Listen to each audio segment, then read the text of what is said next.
నమస్తే food lovers, welcome to cooking world. ఈ రోజు వీడియోలో మన తెలుగు స్పెషల్ డిష్ అయిన కుడుములు అయితే చేయబోతున్నాం. దీనికోసం 3 కొబ్బరికాయ చెక్కలు అయితే తీసుకున్నాను.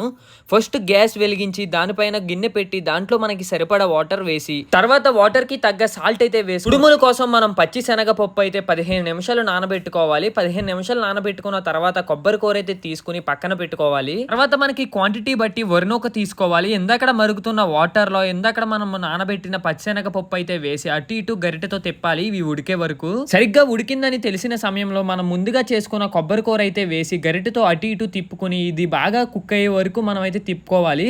కాసేపు అయిన తర్వాత పదును చూసి మనం ముందుగా తీసుకున్న వరిను గిన్నెలో మరుగుతున్న వాటర్ లో వేసి ఒక 5 to 10 minutes అయితే అటు ఇటు తిప్పాక కాసేపు అయ్యాక గిన్నెలో ఉన్న వాటర్ అంతా పోయి ఒక ముద్దలా తయారవుతుంది. అప్పుడే వేడిగా ఉడికిన ఆ ముద్దని అయితే ఒక పెద్ద బేసిన్ లో తీసుకున్నాను. అది తీసుకున్న తర్వాత మంచిగా దాన్ని అయితే సెపరేట్ చేసి తీసుకున్నదంతా బాగా కలిసేలాగా గరిటెతో తిప్పి కాసేపు చల్లారిన తర్వాత కొద్దిగా చేతికి తడి అంటించుకుని ఆ పిండిని రౌండ్ గా బాల్స్ లా తయారు చేసుకోవాలి. సో మన కుడుములు అయితే ఇంచుమించుగా రెడీ అయిపోయినట్టే. పిండి మొత్తం కొద్దిగా చల్లారిన తర్వాత రౌండ్ గా బౌల్స్ వేసుకుని తర్వాత ఇడ్లీ పాత్ర అయితే తీసుకున్నాను. ఇడ్లీ పాత్ర తీసుకుని అలా రౌండ్ చేసి పెట్టుకున్న ముద్దలన్నీ ఒక్కొక్కటిగా రౌండ్ గా పేర్చుకుని ఇడ్లీ పాత్ర మొత్తం మనం చేసి పెట్టుకున్న కుడుములన్నీ మొత్తం ఫిల్ చేసేసాను. ఫిల్ చేసేసి ఒక 5 to 10 minutes అయితే స్టీమ్ చేశాను.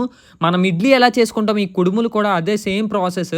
కాసేపు అయ్యాక ఇడ్లీ పాత్ర మూత ఓపెన్ చేస్తే మన వేడి వేడి కుడుములు అయితే రెడీ అయిపోయాయి. మీలో ఎంతమందికి కుడుములు ఇష్టమో కామెంట్ చేయండి. వీడియో నచ్చితే లైక్ చేసి సబ్స్క్రైబ్ చేయండి.